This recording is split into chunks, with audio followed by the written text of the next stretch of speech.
जय हिंद बच्चों, आप देख रहे हैं अपने सबसे पसंदीदा YouTube चैनल एक्सेल स्टडी 9101 पर।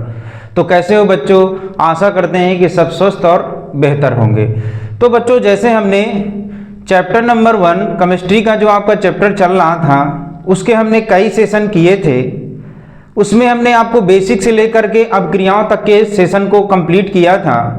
अगर उन क्लासों को नहीं देखा है तो उन क्लासों को देखना बहुत ज़रूरी है, क्योंकि अगर स्टार्टिंग क्लास अगर देखे रहेंगे तो आने वाली क्लासें आपको बहुत ही अच्छी तरीके से समझ में आएंगी।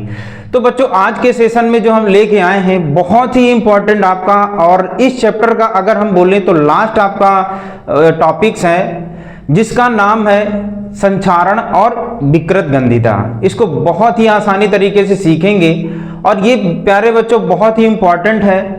हर बोर्ड एग्जाम में 2 से 3 नंबर का पूछा जाता है। तो आइए प्यारे बच्चों, इन दोनों की पहले परिभाषा देखेंगे और फिर इसमें जो लक्षण है, उपाय हैं, उनको भी चर्चा करेंगे। तो पहला जो हमारा टॉपिक है, संचारण किसे कहते हैं। संचारण का नाम आपने पिछली क्लासों में सुना होगा कि कोई भी धातु आर्द्रता या नमी या अम्ल की उपस्थिति में आकर वो संक्षारित हो जाती है या जंग लग जाता है। जैसे आपने लोहे को देखा होगा, स्टार्टिंग में जब हम लेके आते हैं तो उसका जो लस्ट्रस होता है यानी चमकशीलता होती है वो बहुत ज़्यादा होती है। कुछ समय के बाद रखने के उपरांत उसमें धीरे धीरे क्या होता है, जंग जैसे जैसे लगता जाता है तो उसकी जो चमक होती है वो धीरे धीरे क्या होती जाती है, डाउन हो जाती है।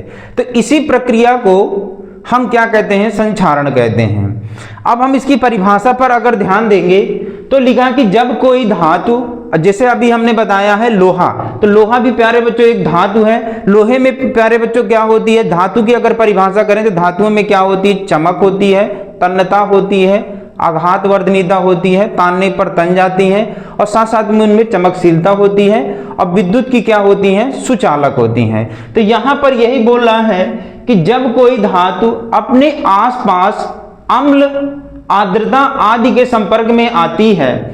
अम्ल और आर्द्रता में अम्ल के बारे में अगर हम बात करें तो अम्ल में क्या होता है, H+ आयन होता है। कुछ इसकी उपस्थिति में धातुएं क्या होती है, संक्षारित हो जाती हैं। आर्द्रता का मतलब होता है नमी के संपर्क में आती हैं, तब ये क्या हो जाती है, संक्षारित हो जाती है। संक्षारित का मतलब होता है जंग लग जाती हैं। इस प्रक्रिया को प्यारे बच्चों क्या कहते हैं, संचारण कहते हैं। अब संचारण की परिभाषा को तो हमने जान लिया कि कोई भी धातु आसपास अम्ल या आर्द्रता के संपर्क में आएगी तो क्या हो जाएगी, संचारित हो जाएगी। इस प्रक्रिया को हम क्या कहते हैं, संचारण कहते हैं। आप उदाहरण में लिखना चाहें तो उदाहरण में लिख सकते हैं, जैसे लोहे में जंग लगना। उदाहरण में आप लिखेंगे लोहे में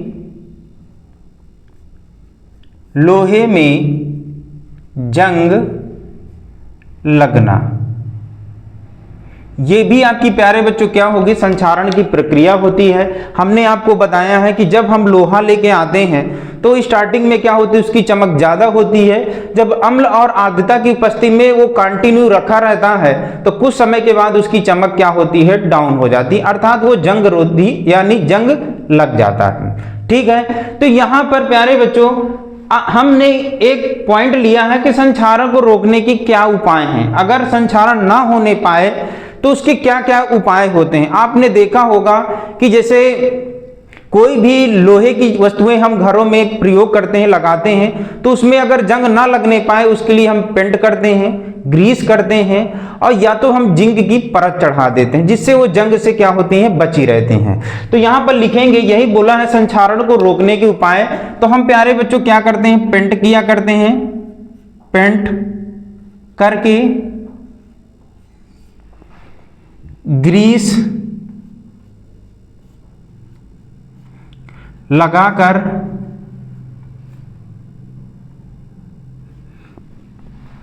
फिर चौथा है यशद लेपन,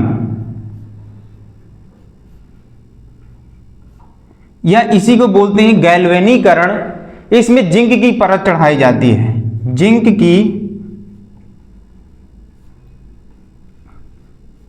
की परत चढ़ाकर।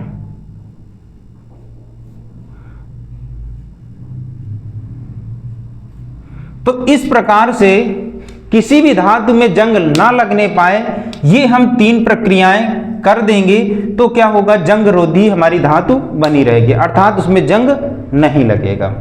अब आते हैं अगला जो हमारा टॉपिक है मेन इंपॉर्टेंट, जो आपका विकृत गंधिता। इसकी भी हम परिभाषा की बात करेंगे। तो इसकी परिभाषा एक ऐसी प्रक्रिया जिसमें वसा और तेल युक्त खाद्य पदार्थ खराब हो जाते हैं, जिससे उनका स्वाद, गंध और बनावट क्या हो जाती है, बदल जाती है। जैसे आपने देखा होगा कि अचार या चिप्स की थैली, अगर चिप्स की थैली वायु के संपर्क में आएगी तो चिप्स की थैली में जो खाद्य पदार्थ है वो पूरी तरह से क्या हो जाएगा, खराब हो जाएगा। कभी कभी आपने देखा होगा घरों में अचार रखती हैं जो माताएं, वो क्या करती हैं, बर्तन में ढक कर रखती हैं जिससे वायु का संपर्क ना बने, जिससे अचार लंबे समय तक क्या रहे, रखा रह जाए। तो इसलिए प्यारे बच्चों हम क्या करते हैं, खाद्य पदार्थों को ऐसे वायु रोधी बर्तनों में रखते हैं कि वायु का वहां पर संपर्क ना आने पाए। वायु रोधी बर्तनों के संपर्क में इसलिए रखते हैं क्योंकि वायु का संपर्क ना होने पाए और लंबे समय तक हमारा खाद्य पदार्थ रखा रह जाए। तो आपने देखा होगा कि अचार को जब रखते हैं तो वायु का संपर्क ना हो, ऐसे बर्तनों में रखा जाता है, जिससे हमारा लंबे समय तक अचार क्या हो, सही बना रहे। तो ठीक है, उसके बाद हमने आपको बताया अचार के साथ साथ चिप्स की थैली में ऑक्सीजन के स्थान पर हम नाइट्रोजन गैस भरते हैं, क्योंकि नाइट्रोजन गैस कम अभिक्रियाशील है, इसलिए लंबे समय तक चिप्स हमारा खराब नहीं होता है। तो इसके लिए हम यही है कि विकृत गंधिका की हमारी जो परिभाषा है कि ऐसी प्रक्रिया जिसमें वसा और तेल युक्त खाद्य पदार्थ क्या हो जाते हैं प्यारे बच्चों, खराब हो जाते हैं, जिससे उनका स्वाद, उनके स्वाद में यानी टेस्ट में और गंध जो स्मेल होती है और बनावट क्या हो जाती है प्यारे बच्चों, बदल जाती है। किसकी वजह से, विकृत गंधिता की वजह से। अचार में आपने देखा होगा कि उसमें क्या होता है, उसमें व्हाइट कलर का लेयर चढ़ जाती है, जिससे अगर आप उसको खाएंगे तो उसके स्वाद में परिवर्तन आ जाएगा, स्मेल भी आपको चेंज हो जाती है और उसकी बनावट में भी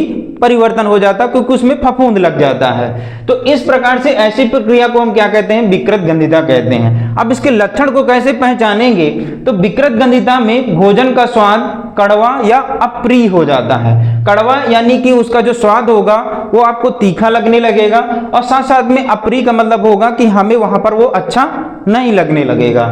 अब बच्चों अगर उपाय की बात करेंगे तो उचित भंडारण, उचित भंडारण का मतलब यह है कि खाद्य पदार्थ को ऐसे जगह रखा जाए जहां पर वायु का संपर्क ना हो, क्योंकि इसमें वायु का संपर्क का मतलब यह है कि यहां पर हमें प्रति ऑक्सी कारक के रूप में रखा जाता है, प्रति ऑक्सी कारक, जिसको बोलते हैं एंटीऑक्सीडेंट्स।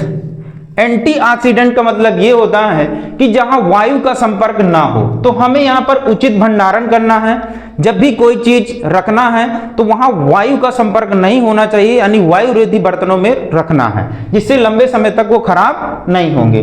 खाद्य पदार्थों में प्रति ऑक्सी कारक, जहां पर वायु का संपर्क ना हो, जैसे हमने खाद्य पदार्थ में आपको बताया है कि जिस चिप्स की थैली में ऑक्सीजन की जगह हम नाइट्रोजन गैस भरते हैं। नाइट्रोजन गैस क्या होती है, कम अभिक्रियाशील होती है, जिससे लंबे समय तक आपकी चिप्स खराब नहीं होती है। तो प्यारे बच्चों आज के सेशन में जो हमने सीखा, आपका संचारण क्या है और विकृत गंधिता क्या है, ये प्यारे बच्चों 2-2 नंबर में क्वेश्चन पूछ लेता है कि संचारण क्या है, परिभाषा लिखिए, इसके उपाय, विकृत गंधिता क्या है, इसके उपाय पूछ लेता है। इनको आपको समझ कर देखिए, हमने यहाँ पर हर चीज को यहाँ पर समझाया है, पहले इसकी परिभाषा, उदाहरण, फिर रोकने के उपाय। इसी प्रकार विकृत गंधिता की परिभाषा, लक्षण, उपाय, इनको आपको और समझना है। बाकी किसी भी प्रकार का आपको क्वेश्चन में डाउट होता है, अपना सजेशन भेजिए और हम आपका डाउट अवश्य क्लियर करेंगे। प्यारे बच्चों अपने प्यार को बनाए रखने के लिए वीडियो में लाइक, सब्सक्राइब, कमेंट करें।